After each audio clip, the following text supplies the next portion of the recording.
In this demo, you will learn how to connect an AWS S3 bucket with SSE-KMS Encryption enabled.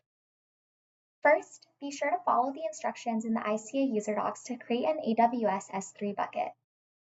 I have created this bucket for the purposes of this demo. Next, follow the instructions in the ICA user docs to create an AWS IAM user and retrieve the AWS access key for that user. You don't need to attach an AWS IAM policy until we create one later on. Here is the user I created along with the access key. Now we will go ahead and create a KMS key. To do so, we'll search up KMS in the services.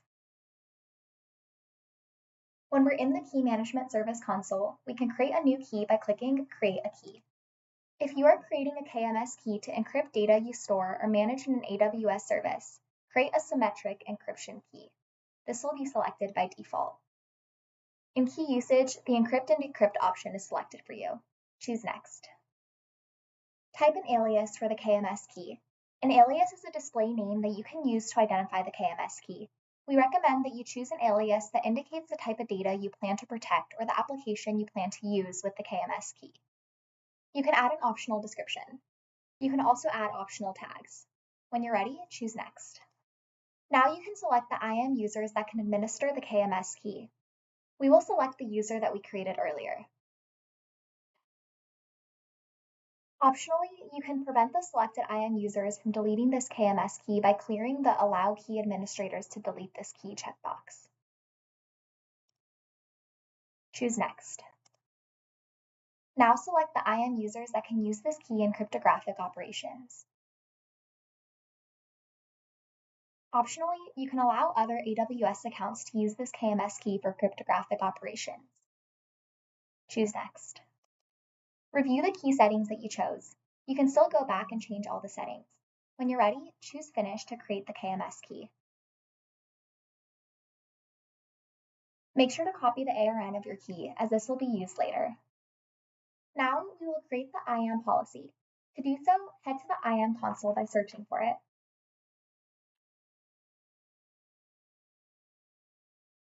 Click on the Policies tab under Access Management. Then click Create Policy to create your own policy. Head to the JSON tab. Here, you can copy and paste the policy given in the ICA Help Docs. Navigate to the ICA Help Docs, and in the SSE-KMS Encryption section, there is a policy listed for unversioned buckets as well as one listed for versioned buckets. Since I am using an unversioned bucket, I will copy this policy and paste it into AWS. Make sure to replace anywhere that says bucket name with your bucket name. Additionally, replace this with the ARN of your KMS key which you saved earlier. Once you're done, you can click Next. Give your policy a name. You can also add an optional description. You should see that the permissions defined in this policy include the following. When you're ready, click Create Policy. Now that you've created the policy, you can attach this policy to your IAM user. Head back to the Users tab under Access Management and search up the user you previously created. Under the Permissions tab, see where it says Permissions Policies. Click Add Permission. Here, you can attach a policy directly. Search for the policy you previously created. Click Next. Click Add Permissions. Now you have attached the policy to your IAM user. We can now modify our S3 bucket to use the KMS key which we created. To do so, go back into your S3 console and search for the bucket. Click on the Properties tab. Under Default Encryption, select Edit. Now you can choose server-side encryption with AWS Key Management Service Keys, or SSE-KMS. Here, you should enter the ARN of the KMS key you created. Now you can save the changes. Scroll down to confirm that your default encryption type is now server-side encryption with AWS Key Management Service Keys. Now, you can follow the instructions in the ICA user guide to create a storage credential in ICA. First, you'll navigate to the Storage tab. Then, under the Credentials tab, you can select Plus New. Here, you will give your storage credential a name. Fill this in with your access key ID and secret access key. Once you've done so, click Save. Now you can create a new storage configuration using the storage credential. Head to the Configuration tab and click Plus New. Give your storage configuration a name.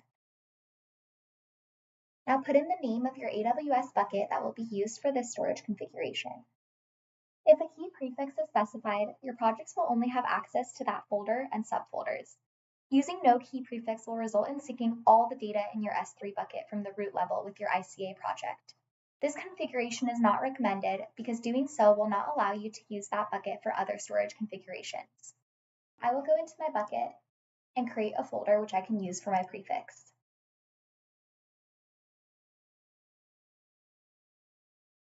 Now I will use this folder for my prefix.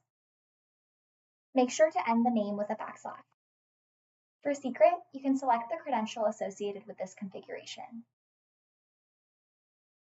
Now we can fill out the server-side encryption portion. For algorithm, we'll put AWS KMS. For key name, we can put the KMS key. When you're ready, click Save. Once you click Save, the storage configuration will be loading. Once the storage configuration has finished loading, you'll see a green check mark appear. Now, the storage configuration can be used when creating a project. To create a project, go to the Projects tab. Click Create Project. Give your project a name, and choose I want to manage my own storage. Here, you'll select the storage configuration that you created. Now you can choose to connect to the root of your storage configuration, which will include the key prefix you specified, or you can enter a folder name to specify the location of the data in your own managed storage. I will create a folder within genomic data to use for this project.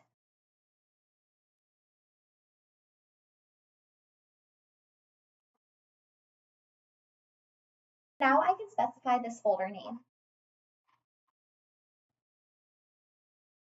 Once you've reviewed all the details, you can click Save. Any data that I upload into my project will appear in my S3 bucket and vice versa. If I head into my S3 bucket and go into the folder that I specified to connect to the project, I can upload a file.